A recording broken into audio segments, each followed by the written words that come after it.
Well, good evening. Good to be out here. We're going to look at one verse. If I had to ask the question from the very get-go, what would be your desire? If you could answer me back, what would you desire? Now, a lot of people would desire money, fame, fortune. What would you desire? I've got one verse here. It's a very simple verse. It's found in 2 Corinthians chapter number 6.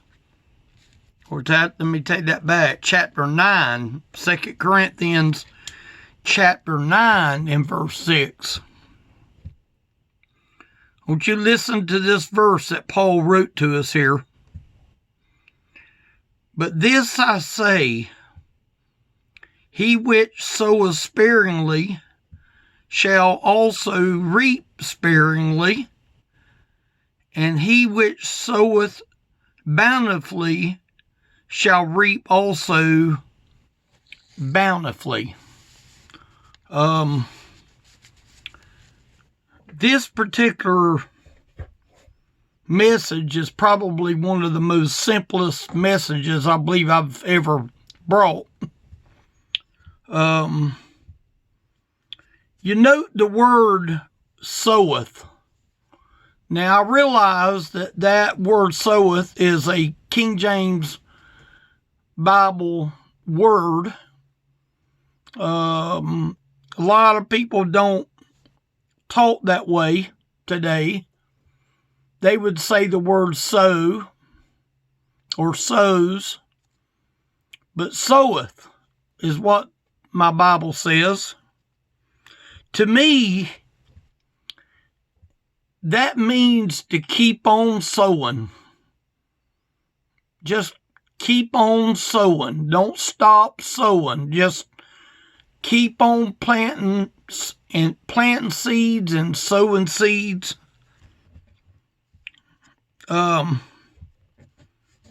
guess it's about time for me to tell you a little bit about what's going on in my garden.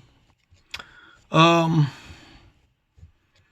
usually have a place where I have about 7 rows. I only use 3 of them. I went out there, I guess it was maybe the middle of April. I guess it was. I went out there and I tilled about 3 rows.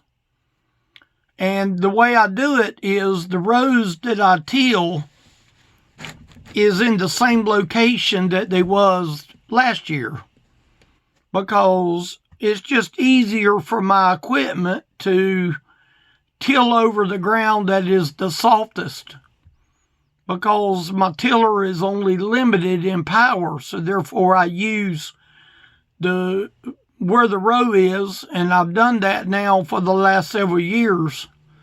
I've actually used up the elements of the soil in them rows all these years. I tilled that garden. I probably tilled it several times, trying to get rid of the grassy area. I would rake off the grass and I would till it again, and I would just keep doing that. I was told that I need to put some lime on it, and I did. I went and got 2 bags of lime and I spreaded it out, and I went and tilled that lime in. Then I put fertilizer on it. I bought some 10-10-10 fertilizer to go on that ground. And then I tilled it in again. And that ground was getting fairly soft, and I don't have nothing to make a bed, so I use my garden rake to pull it from both sides to make a bed. So I had it nicely bedded, and I took that garden rake and I lightly leveled the top of the row to make it where it had a little bit of flat ground. So I leveled it. And then when I got it leveled, I raked it off to make sure that it was as level as I could get it to where I could plant a few seed. I was told that I needed to wet my okra seed. All I plant is okra, by the way. So I left my okra soaking overnight. I got up the next day and used a paper towel to put the seeds on to let the water go away. And then I planted the seed very lightly, didn't pack it down, but I planted like 2 or 3 seeds in each hole about a foot apart. And you would think that with 2 or 3 seed per hole that you're going to have something that's going to come up. 1 or 2 of them seeds is going to come up. Well, I had a lot of places that I literally waited. I waited from the time that I planted it thinking that, it's not going to take long. It's not going to take very long for the seed to start coming up because everything was primed and ready to go. I saw a lot of bare spots. And I'm thinking, how in the world could 3 seed per hole produce several bare spots? When you plant your seed a foot apart, it's real easy to see the area that didn't come up. You don't have to worry about making a mistake of why that area didn't come up. You knew where the seed was. You was watching it to see if the seed would bust its soil. And today I had to go back probably, I know, it seems like more than 3 times that I would have to go back and refill in them areas with more seed to be able to have a crop that would be every foot. I got out there and I'm realizing that I'm having a lot of weak plants. Okra is supposed to grow straight up. Well, my okra hadn't grown straight up. I've had to replant it. I desired a huge harvest. I realized I didn't plant all 7 rows. I only planted 3 of the rows, but I wanted to get a good harvest out of the 3 rows that I planted. So I was desiring a huge harvest. Let me ask myself a question. You can ask yourself this question too. Would a huge harvest please me? If I would have had that okra growing and it would have been 6, 8 inches, 10 inches high, and it was growing straight up, and it was taking off good, would that make me happy? Yeah. Yeah, I could say that would make me happy. Would I desire a huge harvest? Yeah. Would it make me happy to get a huge harvest? Let me ask you a question. Will my spiritual harvest be pleasing unto the Lord? Let me tell you something. I wasted a lot of time. I wasted a pile of time. I didn't take working for the Lord serious, and I'll tell you why. Because I didn't know the Lord. I didn't really know Him. Will my spiritual harvest be pleasing unto the Lord? I want it to be. Whether that garden does anything or not, I want the spiritual harvest to be pleasing unto the Lord. Is my Is my harvest my desire? Is my harvest my desire? You know, I went out there in that garden and I tried to do everything I knew to do to make it do and make it grow. I did everything. I did it all. Is my harvest my desire? Yeah. But I'm looking at the spiritual harvest. Is that harvest my desire? Do I desire to be pleasing unto the Lord? Do I want him to get joy out of the life that I'm living now so that I can get joy from that harvest that I'm going to receive? You know, I don't know what kind of harvest I'm going to receive. I have no way of knowing. I know the Bible says his word will not return unto him void. Do I desire to hear the words, well done? You know, it would be nice to know that I would still get some okra off of them plants outside.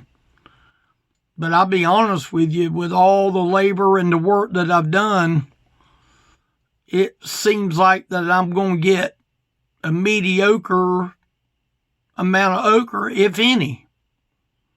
The ground's dry. The land, for some reason, is not responding. Did I get too much rain at the beginning? I don't know. Is the ground dry now? Yeah, it is. We've had a little bit of rain just lately, but my ground is dry. Let me tell you something for the ones that are out there that might be wondering where I'm going with this. There's still time to plant seeds. I still have time to go out there and replant some of them seeds.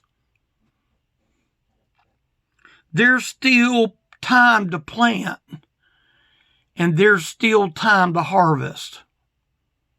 But you know what? Whether that okra grows, that okra is going to pass away.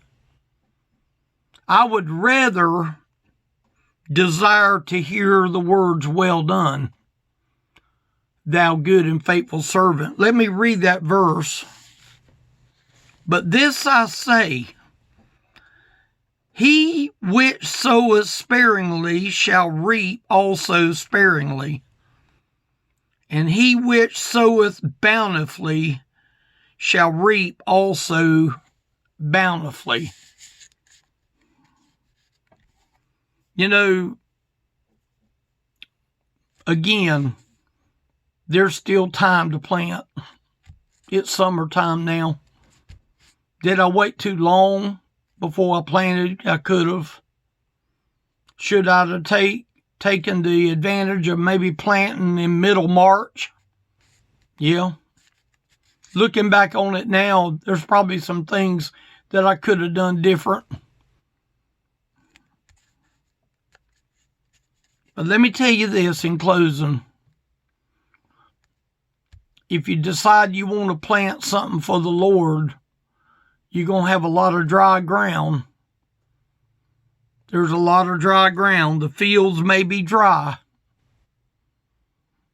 but people need salvation. People need to hear the Lord. People need to desire to hear the words, well done, thou good and faithful servant. You know, it's not going to break my heart that I'm not going to get a pile of okra. You know, I was primarily doing the okra for one reason. I need exercise. I need something to do. I need something to bend my body. I need to work my body. And that's the reason I planted the okra. But if I was to have taken the money that I would have spent in gas and labor to go out there and make them rows and plant the seed 3 or 4 times and the fertilizer and the lime and all the work that I did, it probably would have been just better for me to go to Winn-Dixie and buy $40 worth of bagged okra and throw it in the freezer. But that wouldn't have accomplished me doing very much work. See, we have a job to do. I have a job to do. And the job that I have to do is to go and be about the Father's business. When I saw that word today when I was reading it, he that soweth sparingly. That word soweth means to continue to sow. Don't just go and sow and say, oh, well, if it didn't grow, it didn't grow. I could have had that attitude. I didn't want that attitude. I wanted to see a plant grow and allow me to pick the okra off of the labor that I put forth. And the Lord's still rewarding for the labor that you put forth as well. Thank y'all for watching.